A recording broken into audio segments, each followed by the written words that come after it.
Merry Christmas to our Tube Talk listeners. Although this is the pre-Christmas Tube Talk. I'm still wishing them a Merry Christmas. Yes, well, it's very good because we have Melissa here today, and we probably won't have you next week, will we? No. So It's an honour and a privilege. it's a grand opportunity. I might be a bit rusty, so forgive me. Why no Sophie? Sophie's off gallivanting. She's on holiday. Well, we'll have to get it back next week. Yeah. There will be no pay for her. Right, tell us what you were up to yesterday, Alf. Yesterday I was looking at yearlings. So I've looked at yearlings. I've now looked at 300 yearlings so far, and look at another 100 next week, so 400. So we've done 400 before Christmas. Which studs were you at? So we've been to Haunui Farm, we've been to Westbury Stud, Waikato Stud, Blandford Lodge, Windsor Park, and the Oaks. Oh, good effort. Yeah, so it's a lot of work. It's sort of, you see 100 horses a day, and you got to really maintain your focus. So I've been out there with Matt Allnut, the Waimiri Wonder. Stephen Marsh joined us as well, and so yeah, we've done a lot of work. Are you excited by what you've seen? Yeah, I am. I'm really excited. There's, I think we've narrowed down our numbers quite well already from Good. those studs, but there's some really nice horses, and I think it's going to be an interesting sale. I think that bottom half of Premier sale and in the middle of Select, I think it's going to be a bit of a market correction. So I think it's going to be an interesting sale, but I'm pumped. And a couple of future champions there? Absolutely. I think we've probably already seen a Group 1 winner or two.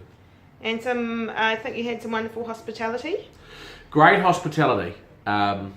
We spent the night at Waikato Stud, where every year we play off for the Save the Moment Cup, a shooting trophy, which I've never won because I can't shoot to save my life, which if I was a soldier I'd need to. Yeah, we had a lovely dinner there and a really convivial night, so it was fun. And I hear there was a bit of a Christmas miracle there. Oh yeah, there was. So they found this 1-year-old baby deer in the 1 day old. 1 day old in the paddock, and without its mum. So they brought it home and they fed it a bottle, and then they put it down the lounge. Mark Chittick did, and it ran around. Then it went under the Christmas tree and curled up. So cute. And the story's got a great ending because they fed it that night. Next morning they took it back, and they could hear a mother calling out, and so they released him again. The mother found him and took him. Oh, Derek the deer. Derek, his name was Derek. So it was cool. It's wonderful. And apologies, we didn't have a Tube Talk last week, but that was because we were looking at yearlings for 2 days in a row. Now we're probably going to go overtime today. So Yes, right, we'll crack on. So last week and a win. Great weekend, super weekend. What a diva you're referring to? I am. So she won at Te Rapa. We knew when she stepped up over ground she'd find form. Lovely ride from Craig Grills. Was really strong on the line, was actually running away on the line, and he got off and said she just wants even further. So it was a great $30,000 race, and she's now qualified for the Dunstan Stayers final on New Year's Day with 80,000, and she'll go ahead to that lovely Pentile mare with a future. Ooh. Yeah. And we had 2 good stakes placings as well. One of the Eulogy Stakes. Yeah, so Rip and DeGea in the Eulogy Stakes, fantastic. Really adds to her broodmare value immensely. A second there. Yeah, a second hot favourite. Struggled to get past her actually. Yeah. Volpe Veloce, who we've got the full brother to Volpe Veloce, but she got past her and won by about a length of the quarter. Yeah. But Rip and DeGea got headed in the straight and fought back hard to get second. So she's a quality filly, and she'll head towards she'll have a little break now and then head towards New Zealand Oaks. Yeah. And another second from Seize the Moment. Yeah, he's just a war horse. A second and another stakes race listed 1400. He's just incredibly badly punished in the weights for his consistency, and he had to give the winner 3 kilos, 3.5 kilos, which is just insane, and if he meets her again, he's still going to have to give her 1.5 kilos, but he's just so tough, and it was great to see him bounce back, and he looked much better than he did when he took him south, the Copeman's Mile. He's really improved, so he will now head to the Group 3 anniversary at Trentham, and then the Thornton Mile. Lovely. And Rude Not To. Rude Not To on Sunday was a good third. She opened her campaign with a win. She was a little touch flat on Sunday, but that was just second up syndrome, and the track was a dead 6, which doesn't suit her. She needs it hard to sprint off. So it was a nice third, and she will She'll now head to the Rising Stars final $80,000 race on Boxing Day. Great. So we'll move on to this week, and today, 3 runners today in the south. Yes. First up, we've got Zanotti in race 3 at Ashburton. Yeah, and so Zanotti she ran third last start after being last halfway through and a mile off them and made really good ground. Matt Cameron on today. She's drawn wide again, which is a bit of a bugger, but she'll probably roll forward, be handy. Good 3 track isn't ideal. She likes a little bit of giving it. But she's in form and can run well. She'll either run well today because her work's been good, or she'll tell us that she needs a break and go for a little spell. So it'll be one of those two with her. Not quite sure, but her work has been good. Mm-hmm. And in the next race 4, we've got Sadler's Rock. Sadler's Rock, and I think he will. Good old Rocky, and I actually think he will run well today. Good 3 track, which he likes. He was ridden appallingly last start. We told the jockey to have him in front or outside the leader, and he dropped him out to last. And when he gets back, he just basically doesn't try. So Matt Cameron on today, he'll go forward. Mm-hmm. He'll be handy, and I think at odds, I think he's a nice each way bet at odds. Mm-hmm. And finally at Ashburn, we've got in race 6, we've got Pinzano. And Pinzano should have won last start in rating 85 grade. She was clear in the straight, but then ran off, if you remember. Oh, yes. And ran third, still beaten a length. Yeah. So she's in form. She drops in grade to rating 75. Matt Cameron rides. My one concern is the firm track. She seems to hang on firm tracks, like she did last start, but she's got a nice barrier draw of 7, so she should have horses on both sides of her. And as long as she doesn't hang, she's a super winning chance. Would have liked to see a little bit more cut in the track for her, but she can win that race. Mm-hmm. And then across the ditch tonight in Sydney, we've got No Return running.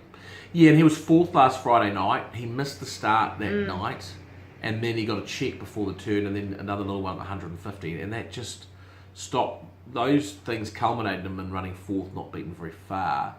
We've backed him up because there's not many races from over the next 3 weeks, so it's a good time to back him up. Blake Shin back on, who's won him before, is a very good jockey. The one issue is got Barrier 8 of 10, which is a little bit frustrating because it's a bit awkward. But I think what we'll do is we'll just ride him out of the barriers. We won't push him out. If there's speed on, it's great. He'll be able to come into the race. If there's no speed on, Blake can take the initiative and loop the field. And his form is certainly good enough that he can be right in the fight, right in the money. Okay. And then tomorrow at Awapuni, we've got 2 runners in race 1. We've got Charlestown and Black Sav in the 1200 metres. Yeah, so speaking of Charlestown first, he's second up. His first run was like a trial over 1,000 metres. Actually, he ran last, but I don't think it was a bad run. He got blocked a couple of times in the straight. And he's 6 now, and he just sort of goes, I'm not going to win today, so he looks after himself. So Barrier 9 isn't ideal for him. I think we'll try and be positive, go forward and try and lead or be outside the leader with him. Track conditions are a question mark. They've had a bit of rain there. It might be in the slow range today. If it stays in the slow range, he'll probably be scratched. The firmer the better for him, so track conditions aren't going to be ideal. But I think even if it's a dead 6, dead 5, I think we'll run because we'll run. It's his home track, and even if he doesn't quite cop it, he's a little bit fitter for his next start, and it just brings him on, and we've got to sort of get moving with him looking for better tracks. Black Sav's got Barrier 3. She won't mind a little bit of cut in the track. Dead 6 would be ideal for her if it's like that. We'll ride her just where she's happy. Danielle Johnson's on board. She's freshened up. She had a slight little issue between her last race and this one, but she's freshened up well. Galloped good, and she looks a top 3 chance. Great. And then there's the Group 2 Manawa 2 Challenge Stakes, so we've got 2 runners there. Yeah. Shall we talk about Mighty Solomon first? Yes, so Wait for Age. Mighty Solomon ran second in this race to Kawi last year. He's a high quality horse. He's a Group 1 horse. He's got Barrier 6, Jonathan Riddell on board. Those things suit. The dead 6 track, if it's about that, he won't mind about that. What is probably the concern for him is he hasn't raced since January. So, he has been in work a long time, but they lack that race fitness. So whether or not he's going to be race hard fit to win, or whether he's just going to be there but need the run, we're not sure. But his class will take him a long way. And he'll probably go to the Telegraph, Group 1 Telegraph after this. Right. And the other runner is North and South. who's in a fine vein of form, won the listed Levin Stakes last week. Last start, I should say. 1400 metre suits. She's Need a bit of rain? Ratings getting up, so the weight for age suits. Yeah, it needs a bit of rain, but they've had a bit of rain. Like, I think it'll be about a dead 5, dead 6. Now, if it was a slow track, you'd love her. On a dead 5 or 6, they might go a bit quick for her. But she's the outside of the field, which I cannot believe. She's the last start stakes winner. She's in fantastic form. She's absolutely flying. She's fit, she's well, her work is excellent, and she is, without doubt, the best value bet of the weekend. 31s and 6s. You know, on a dead 6 track, she can be in the money. Yeah. She can be in the money. She'll drop out to last. That's good money. Yeah, she'll drop out to last, but then she will, she'll be roaring home. Yeah. And finally, we've got the Prince Mambo to Rapa, race 8.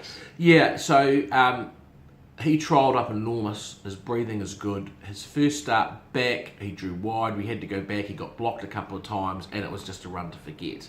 His work since has improved. We've had to scratch him from another race because he drew 22 of 22, so there's no point in running. He's in on Saturday. He's into barrier 8 now, so he should be able to get a nice run sort of around about midfield with Alicia Collar on board.